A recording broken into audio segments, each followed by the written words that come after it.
Good evening, everybody. I'm Andrew West, and tonight we're talking about the fantastic game, chess. Why does it matter to learn chess, you may ask? Well, because chess has been used as the pinnacle of showing others how smart you are through strategy and patience for a long time. So in this speech, I will show you the basic knowledge required to play this classic game. First, we will talk about the basic rules. Then we will move on to the piece names and what they can do. Then we will finish with how to win. First, chess is a game played between two opponents, opposite sides of the board. One side is black, the other is white. White goes first. The board contains 64 squares in alternating colors. Each player has 16 pieces, 1 king, 1 queen, 2 rooks, 1 bishop, 2 knights, and 8 pawns. We'll start out with the first and most important piece, the king. The king is the tallest piece on the board usually. The king must be put on the black space correlating to his color. So the white king goes on the white space, black king goes on the black. The king can only move up, down, left, right, and diagonal one space. That is his movement range.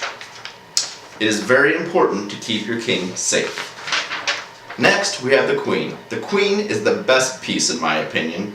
It can move all at once, one direction to the right, one direction to the right, all the way diagonal as far as it wants until it runs into another piece. And if it's a piece on the opposite side, you can take it. Next, we have the bishop. The bishop has two types of bishops.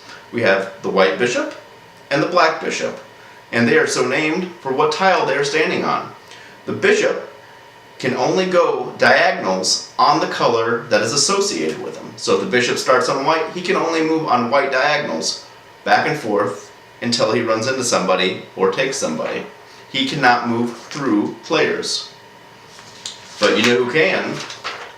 The knight.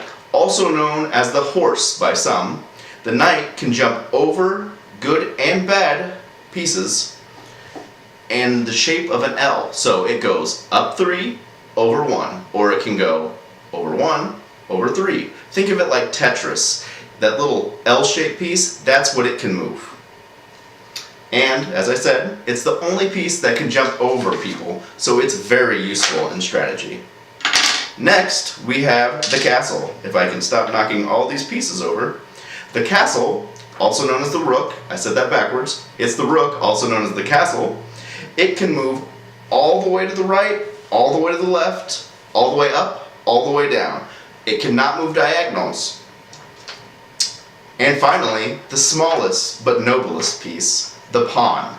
The pawn is the smallest piece on the chess set. There are 16 of them, and they can move one space forward. They just keep going forward when they move. They can, at the beginning of their turn, go 2 spaces, but only at the beginning of their turn. And if they were to say, meet another piece in front, those pieces are stuck until one of them gets taken. But pawns can only take other pieces if they move diagonal. If they don't have a diagonal, they are just stuck in place. Another cool thing about the pawn, though, is that if it makes it all the way across the board, which in mine is very hard to do with all these other pieces trying to destroy you, if it gets to the other side, it gets what you call a pawn promotion. The pawn promotion makes this piece turn into one of your pieces. Let's say you lost your rook earlier in the game. If it makes it across, boom, you get your rook back. Next, we'll talk about the goal of the game. The goal of the game is to get checkmate. This happens by your king, let's say, getting cornered by a bunch of pieces. And if they're able to take the king on the next turn, you say check to the other person. That way they know they need to get that king out of there, otherwise the game is over. So if they fail to do this, then you win and you get what is called a checkmate. This is how most games end, but it can also end in a draw. A draw usually happens when the two players end up taking all the other players' pieces and are only left with a few, and they're unable to check the king or checkmate the king with those few pieces. It appears we're nearing the end of my speech. I hope you enjoyed learning the basics of chess. This speech should have taught you the basic knowledge required to play the game. I talked about the basic rules, then moved on to piece names and what they do, and I finished with how to win. I hope this speech has motivated you to get out there and crush some opponents in chess. The information for the speech was provided by all-time family favorites who made this board and the instruction manual I read. Also, the United States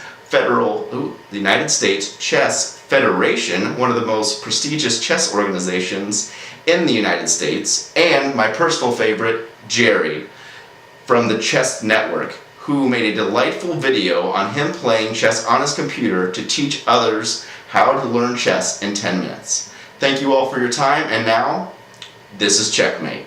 Have a good night.